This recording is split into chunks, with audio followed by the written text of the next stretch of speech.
Bonjour à toutes et à tous et bienvenue, peut-être que vous nous rejoignez pour cette dernière partie de la matinale sur TV Vendée. Très heureux de vous retrouver et encore une fois, nous sommes le mercredi 29 mai 2024 et nous allons commencer par faire le point sur ce qui vous attend durant cette dernière demi-heure. Le passage du Gois, Montaigu, La Roche-sur-Yon, encore Fontenay-le-Comte, J-6, avant donc le passage de la Flamme Olympique chez nous en Vendée. On revient sur le parcours et les quelques derniers bons détails à savoir. Il y aura plus 6 mais 5 classes qui fermeront, il y aura plus 6 mais 5 classes plutôt à la rentrée prochaine à l'école La Fontaine à Givran. Une réorganisation est prévue, c'est ce que nous allons voir. Le festival Facessi aussi qui revient en septembre prochain et pour l'occasion, des élèves des écoles de Moron-Captif ont rencontré Fred Burguer, un des artistes de la troupe des Ogres de Barbac. Il y aura le plus de l'info, bien sûr, le ciné de la semaine qui nous amène du côté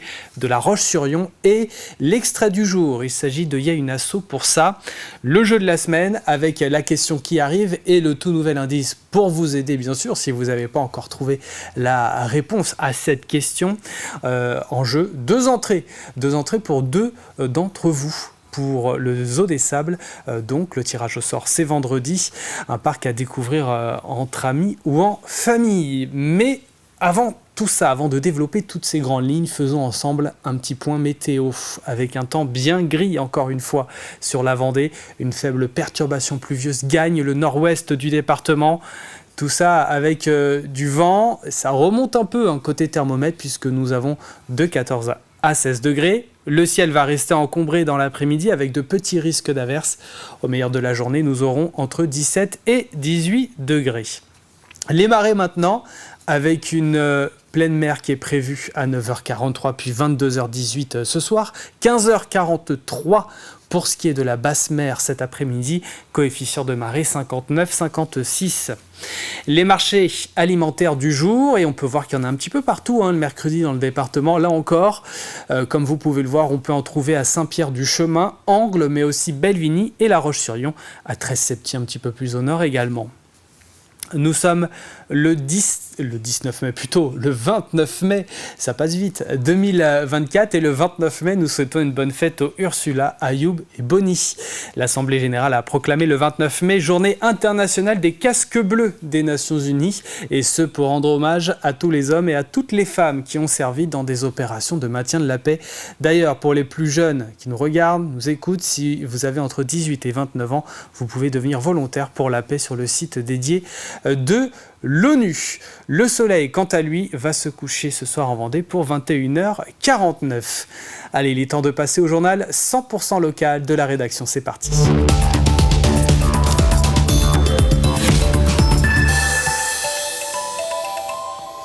Et ça y est, nous y sommes, plus que quelques heures. La New York Vendée-les-Sables s'élance ce mercredi. Ce sera à 20h, heure française.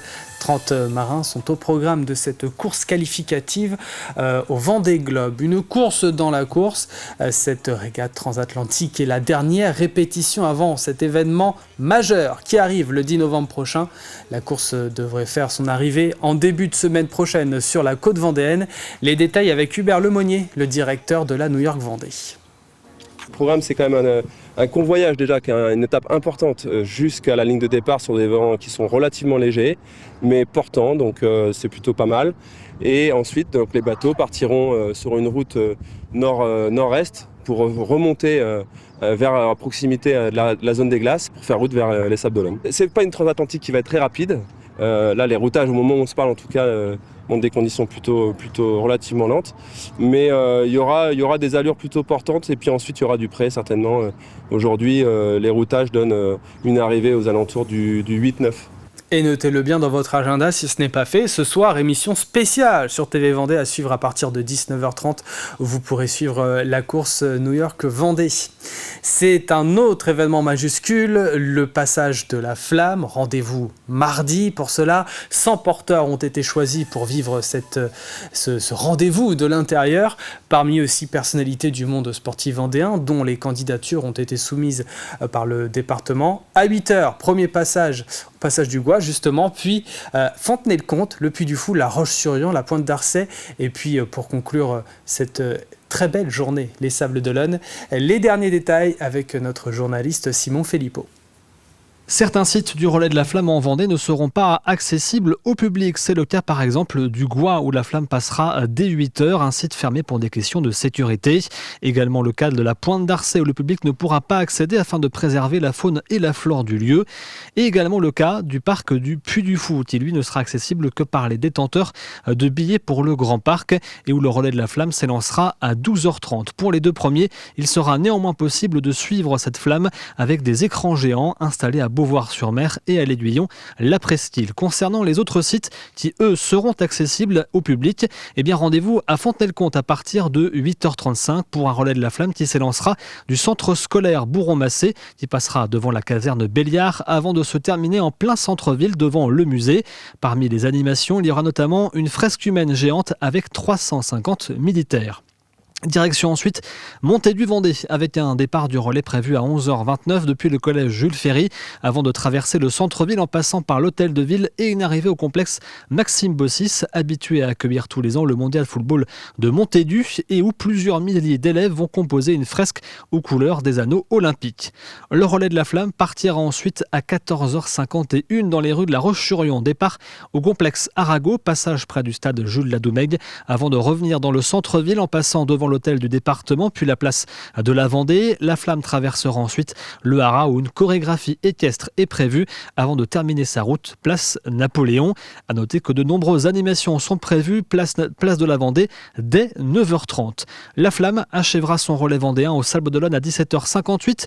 Départ au parc des sports de la rue de Lierre pour ensuite longer le Remblai avant d'embarquer sur un bateau pour traverser le Chenal et rejoindre la place du Vendée Globe où se déroulera la cérémonie d'allumage du chaudron olympique prévu à 19h20. C'est à noter que la place du Vendée Globe sera accessible au public, mais que la jauge sera limitée à 10 000 personnes. Cela faisait 2 ans que l'école La Fontaine à Givran menaçait de fermer une classe par faute d'élèves. Et pour la prochaine rentrée 2024-2025, il n'y aura plus 6, mais bien 5 classes, un enseignant de moins et une réorganisation nécessaire pour la suite, pour la poursuite des projets. On a donc 5 classes au lieu de 6 classes, mais on va les répartir sur 5 classes. Donc finalement, nos classes vont être beaucoup plus chargées, 20, 25, 26 élèves par classe, alors que cette année, avec 6 classes, on en avait 19, 20 qu'on arrivait à mettre dans chaque groupe. Donc on va réorganiser les structures de classe avec un enseignant de moins.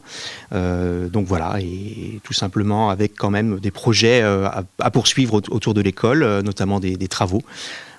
Aussi à venir, qui étaient déjà engagés avant de savoir cette fermeture, donc que nous allons poursuivre pour l'année prochaine.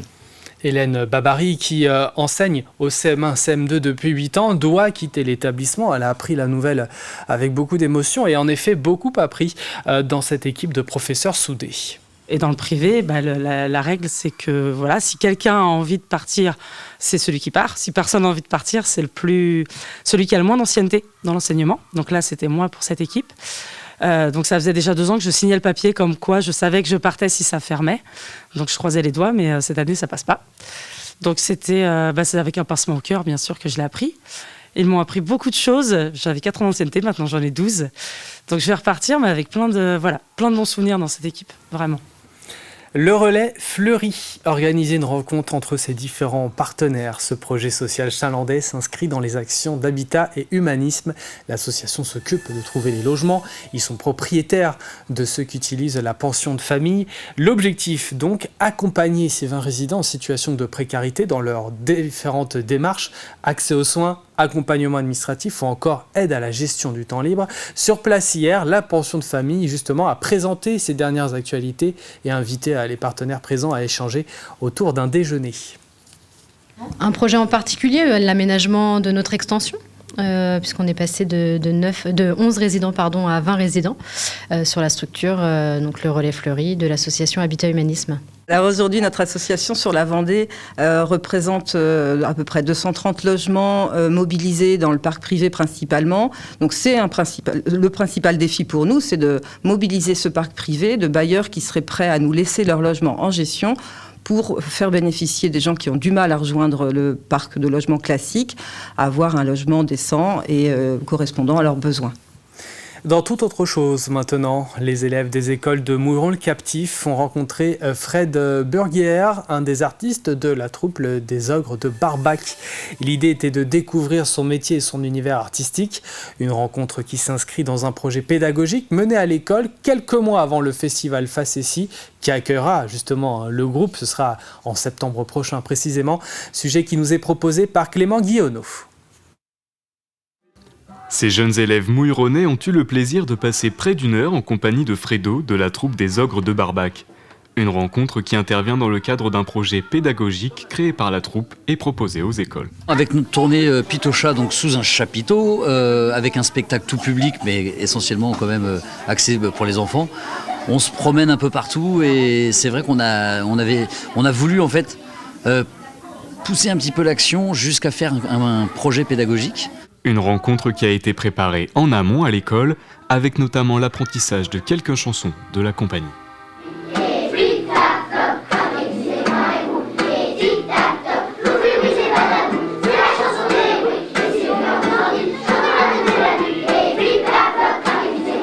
On a justement en classe commencé à travailler sur les Ogres de Barbac et le spectacle des Pitochas. Donc on a fait des écoutes musicales et puis on a appris notamment 2 chansons. Là, on a commencé donc justement plutôt par la musique et puis après, on va pouvoir travailler un peu plus sur l'affiche, sur l'univers des Pitochas en fait. Pitocha, c'est le nom du spectacle des Ogres de Barbac qui était au cœur des échanges. Après avoir partagé quelques chansons et anecdotes, l'artiste s'est prêté au jeu des questions-réponses avec les élèves qui semblent avoir été conquis. C'était trop bien. Les chansons, elles étaient trop bien. Et leur groupe, je trouve qu'il est un peu drôle. Parce que c'est rigolo et en septembre, on a hâte de voir le Pitocha. Un plaisir partagé par l'artiste. On est content parce qu'après au spectacle, les enfants nous reconnaissent, des fois ils nous appellent. Fred, tu te rappelles, j'étais là quand tu es venu dans notre école ou quand tu es venu dans notre ville. Donc ça déjà, c'est hyper plaisant. Le musicien a d'ores et déjà donné rendez-vous aux élèves en septembre. Il viendra leur présenter son spectacle Pitocha avec toute sa troupe dans le cadre de la 25e édition du festival Facessi. Les clavecinistes de renom Pierre Gallon et Mathieu Boutineau donneront un concert ce mercredi à la salle de la Conserverie de Saint-Gilles-Croix-de-Vie. Rendez-vous donné à 20h30. C'est une avant-première à celui que les 2 artistes donneront vendredi à la salle Cortot à Paris. Les musiciens présentent les concerts royaux de François Couperin adaptés pour 2 clavecins. Ce concert est organisé avec le soutien de l'association de l'Orgue Rouge et Or. Ces derniers travaillent entre autres depuis plusieurs années à la reconstruction d'un orgue italien du XVIIIe siècle. Pierre Gallon est d'ailleurs le parrain de ce projet. C'est un peu le début de notre tournée. On va à la fin de la semaine à la salle Cortot à Paris, mais on sera cet été dans des grands festivals, la Roque d'Enterron, qui est le gros festival de musique de piano. Et Saint-Gilles-Croix-de-Vie, c'est devenu pour moi une étape un peu obligée, parce que j'ai accepté d'être le parrain de ce magnifique projet de restitution d'orgue, d'un orgue du XVIIIe siècle. Et donc Saint-Gilles-Croix-de-Vie est toujours pour moi une étape où j'ai envie de montrer mes nouveaux programmes. C'est aussi une manière de montrer à ce public incroyable, de passionnés, de férus, de gens très curieux, de découvrir, c'est ce que je fais en marge de ce partenariat. Et puis la 4e édition du festival du court-métrage Rêve de court 2024 du côté de Benay, une double compétition. Les participants sont des auteurs de scénarios et des réalisateurs émergents. Ils viennent de toute la France, mais aussi de Belgique et même de Suisse pour ce qui est de la sélection francophone. 6 auteurs de scénarios ont été sélectionnés et mis en compétition, ainsi que 9 courts-métrages. De nombreuses animations et ateliers sont proposés en parallèle.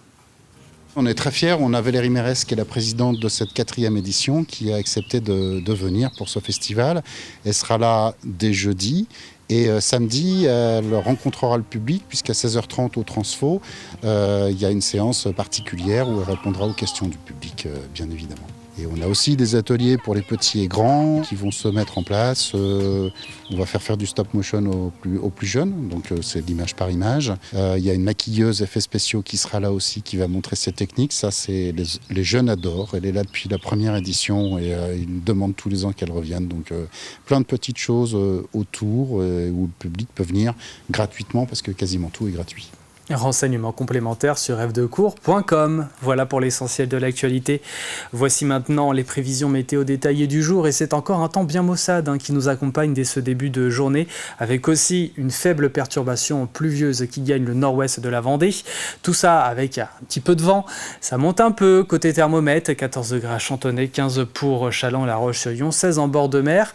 Le ciel va rester encombré encore une fois dans l'après-midi avec de petits risques d'averses et au meilleur de la journée, nous aurons entre 17 et 18 degrés, pas plus. Demain, on devrait rester au sec, mais l'horizon restera gris et les éclaircies plutôt rares. Le thermomètre, quant à lui, va continuer de grimper un peu.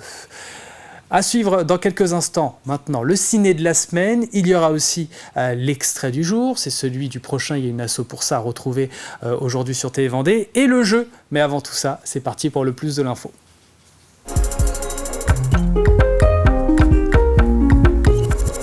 Et je vous parlais de la New York Vendée Les Sables en début de JT. Eh bien, sachez que le Vendée Globe cherche des bénévoles. Alors, quelles seront les missions de chacun? Quel constat peut-on faire à quelques mois du départ? Pourquoi les associations se mobilisent? Voici 3 minutes pour en savoir davantage.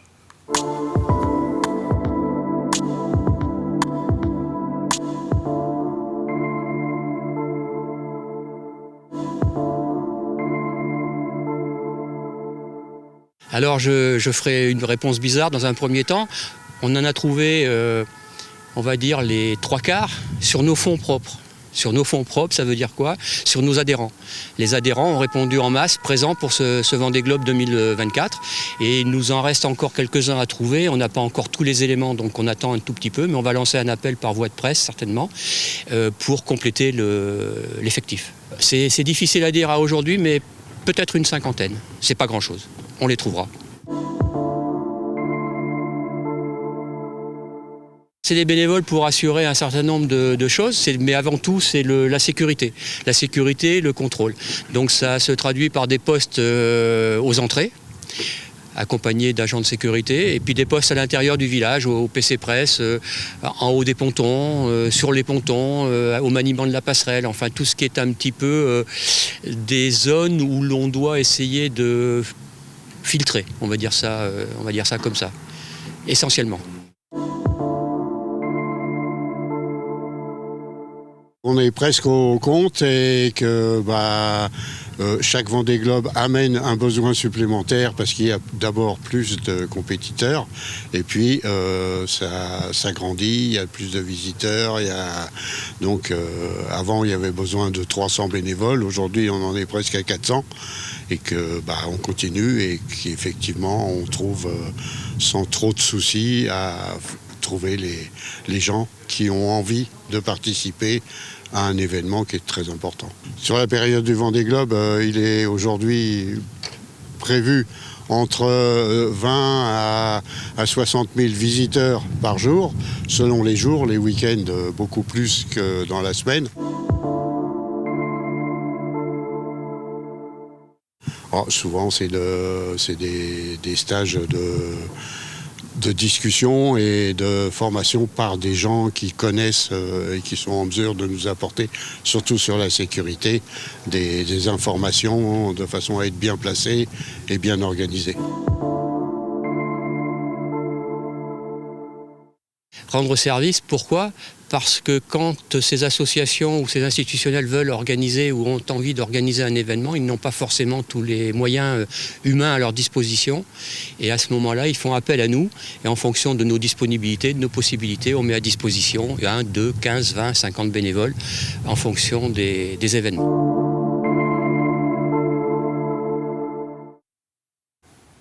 Et voilà pour le plus de l'info à retrouver aujourd'hui sur TV Vendée. Allez, c'est le moment de passer au ciné de la semaine maintenant.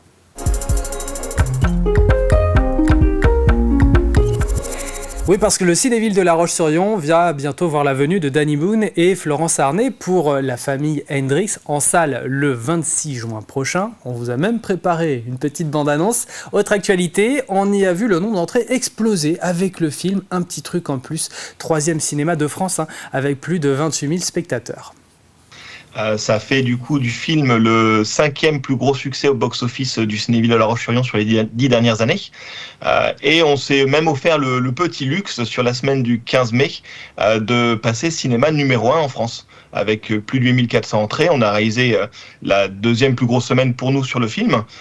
Mais ce qui est assez notable, c'est de se dire que pour un film qui fait 1 million d'entrées par semaine, on arrive, nous, à occuper une place dans le top 3. Et j'ai fait un petit calcul très bête qui est de se dire qu'aujourd'hui, en France, pour 140 tickets vendus sur le film, il y en a un qui a été vendu au Cinéville de La Roche-sur-Yon. Et je pense qu'on n'a jamais eu des scores aussi élevés sur aucune comédie française. J'ai regardé, sur les ch'tis, on était à un billet sur 250. Sur La Famille Bélier, on était à un billet sur 184. Donc voilà, c'est assez exceptionnel et on est très content d'accompagner le succès de ce film.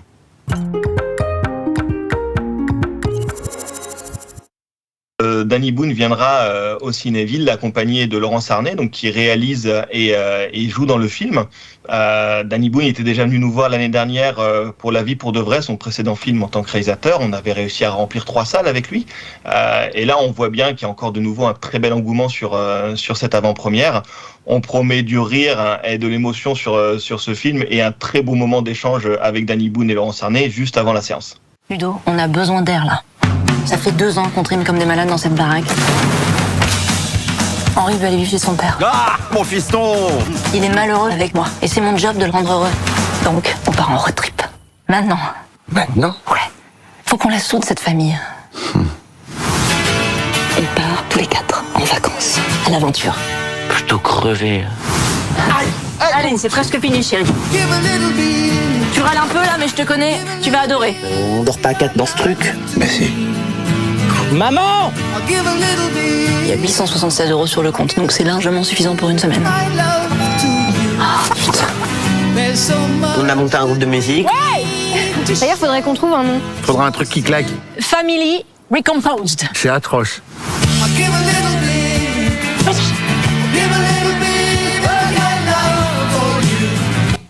Laurence Arnay et Danny Boone seront donc au Cinéville de La Roche-sur-Yon le 10 juin prochain pour cette avant-première. Allez, il est temps à présent de passer à l'extrait.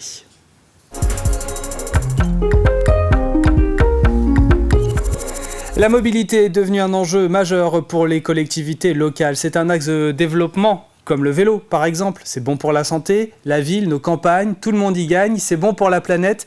L'invité est le responsable du centre vélo à La Roche-sur-Yon pour Yenasso pour ça. Le vélo est une réponse aux enjeux de mobilité aujourd'hui et aux enjeux environnementaux. Vous êtes d'accord ? Ah ben, totalement d'accord. La seule énergie qu'on utilise, nous, c'est nos muscles, c'est l'ATP. C'est 0 émissions de CO2. Puis en plus, on libère de l'espace dans les communes, dans les villes, parce qu'à la place d'une voiture, vous pouvez mettre 10 vélos. Et donc, effectivement, liberté du mouvement. On part quand on veut, on arrive quand on veut, et on sait le temps qu'il va falloir mettre pour faire telle distance. C'est la santé, c'est le plaisir, c'est la noblesse de l'effort, c'est l'aventure, c'est l'air pur, c'est un peu la pluie parfois qui vous frappe le visage, mais on est en contact avec l'environnement et c'est d'abord du plaisir. On a l'impression que le vélo a retrouvé un peu ses lettres de noblesse. Absolument. Alors chez nous, pas encore, même s'il y a des efforts, mais il faut savoir que sur le plan européen, sur 27 pays, on était en 24e position en termes de pratique. On était à 2-3% de part modale. L'objectif en 2030, c'est 12%. Il y a véritablement un effort des collectivités, mais il faut changer de culture. Il faut avoir la culture à la fois peut-être de Bordeaux, de Lorient, de Paris, de Strasbourg, mais encore plus la culture des pays du Nord, puis de l'Italie, de l'Espagne. Et il faut savoir que dans le cadre européen, on est vraiment en retard. Ouais, le Français aime faire du vélo ? Alors oui, il y a plusieurs pratiques du vélo. Il y a le vélo loisir, on voit bien sur la Loire à vélo et tous les déplacements pendant les vacances qu'il y a de plus en plus. Le gravel explose véritablement. Le bikepacking aussi. Il y a le vélo sportif qui qui explose lui aussi, mais pas forcément chez les jeunes, mais plutôt au niveau des cadres. Ça devient un sport, c'est le golf d'hier, c'est un sport qui devient un peu une classe, avec des CS+, qui en font de plus en plus. Puis après, il y a le vélo utilitaire. Aujourd'hui, par exemple, à Paris, il y a plus de vélos que de voitures, et on s'aperçoit que dans un environnement, lorsqu'on vit tous sur le même espace, effectivement, si on veut faire comme hier, prendre sa voiture, c'est des embouteillages, c'est de l'encombrement. Nouveau numéro à retrouver donc dans son intégralité aujourd'hui sur TV Vendée. Allez, on termine avec le jeu maintenant, c'est parti.